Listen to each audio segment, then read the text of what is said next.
TV. On retrouve tout de suite Antoine Guillet, journaliste RMC Sport. Antoine, c'est ambiance de joie toujours autour de vous. Ouais, c'est ça. Alors là, le cortège qui était sur les quais tout à l'heure, que vous avez pu voir tout à l'heure sur les quais acclamer Nicolas Gestin avec les fumigènes, avec les drapeaux bretons, se dirige vers la prairie Saint-Nicolas où vont se poursuivre les festivités jusqu'à 21h. Et avant de les rejoindre, je vous propose de rencontrer quelqu'un. C'est une Quimperloise, mais qui a fait un petit peu de route pour venir jusqu'ici. Bonjour Gaëlle. Alors expliquez-nous un peu votre périple. D'où vous venez là? On vient d'Allemagne, à Erlangen, à côté de Nuremberg.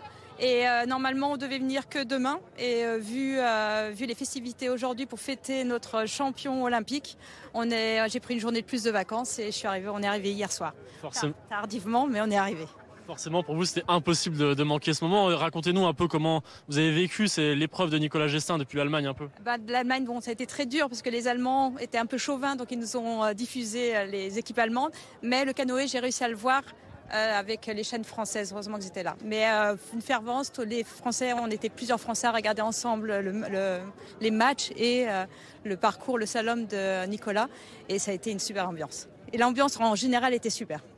Et ça représente quoi quand on habite Quimperlé dans le Finistère, qu'on est quimperloise, de voir quelqu'un de chez nous finalement médaillé d'or? Quand on revoit Quimperlé affiché, j'étais là, c'est moi, je suis chez moi, à mes collègues allemands bien sûr.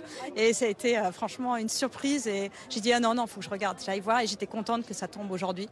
Non, c'était super. Et là, vous avez été impressionné un peu par la foule, par toute l'ambiance qu'on a vécue ici? J'ai jamais vu autant de personnes à côté de la Laïta, la rivière.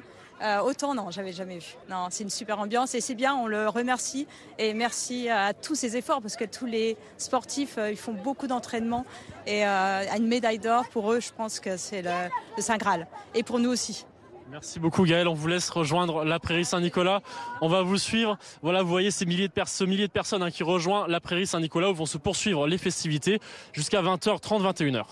Merci beaucoup Antoine Guy avec Clément Grodenier à Quimperlé, donc dans le Finistère. Un chiffre maintenant avec cet énorme succès au cinéma. Un petit truc en plus a dépassé le cap des 10 millions d'entrées 3 mois et demi après sa sortie. Le film d'Artus devient ainsi le plus gros succès du cinéma français de ces 10 dernières années. 10 ans après la comédie Qu'est-ce qu'on a fait au bon Dieu?